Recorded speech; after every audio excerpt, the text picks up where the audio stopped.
The title of this debate talks about pricing nature, and price is actually a pretty narrow concept. Price implies a market, supply and demand determining that price, whereas value is an enormously complex issue and a very broad concept. Value includes socio-cultural value, it includes spiritual and religious and intrinsic values.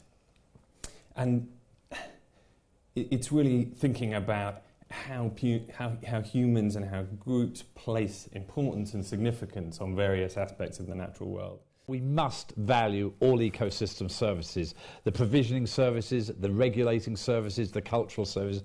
Services have market value and non-market value. As has already been said, we need to put value on them, but it doesn't mean to just say pounds, shillings. It is value from a monetary perspective, but also the shared social values, the other cultural values, the implications also for mental health.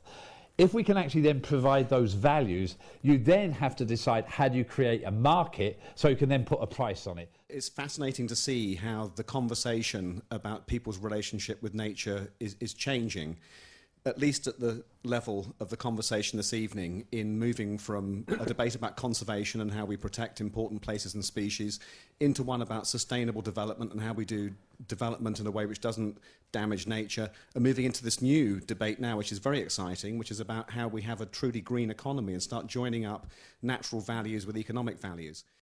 Many countries see the advantage of the green economy. Many developing countries do view it as, is this a brake on development? I think what we have to show is that whether you're dealing with issues like climate change or land degradation, loss of biodiversity, we are losing valuable economic assets. And we have to show that this is actually the right way to look at the world, that we are losing, they are losing, we're all losing economic assets. But we also have to realise, given that we, as we've said earlier, in the industrial world, have got rich by exploiting cheap fossil fuel and by transformation of our land. And therefore the question is, what are the partnerships that we can have, government to government, private sector to private sector, to work with developing countries so it's not a brake on their development, is actually a way to actually place them in a good position short to long term. The green economy is about social equity as well. It's not just purely about economics and the economy. It is really about bringing together and mainstreaming much of the environment into these debates. And one of the essential criteria of a green economy is the restoration of natural capital. We've got a tweet from the British Council in Ethiopia, and it's a question. It says, how does pricing nature consider the historical imbalance of countries already developed through their misuse of the environment?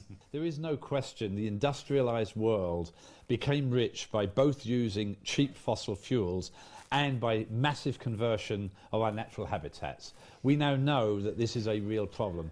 Therefore, when working with developing countries, we're going to have to work on knowledge exchange, technology cooperation and financial transfers. So in other words, the comment from Ethiopia is absolutely correct.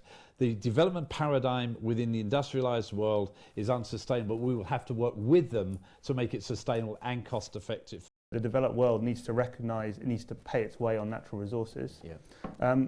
I'd also say that people can come together around a positive message on this, to say if we design protection of the natural environment in the right way, it can not only preserve environmental value, it can also stimulate ourselves, humanity, to use resources more efficiently. If we don't have decent information on what our natural capital is and what the flows from that natural capital are, then it's very difficult to make good decisions. So commitments on that would be good.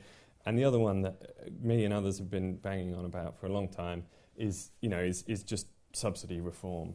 And I think commitments to reforming perverse subsidies, is can be a real important piece of a transition to a green economy. The message to the world is that business as usual is totally and utterly unsustainable, whether it's within the energy sector, the agricultural sector, or many other sectors. So we have to point what would happen if we continue business as usual, but then we have to show there are solutions.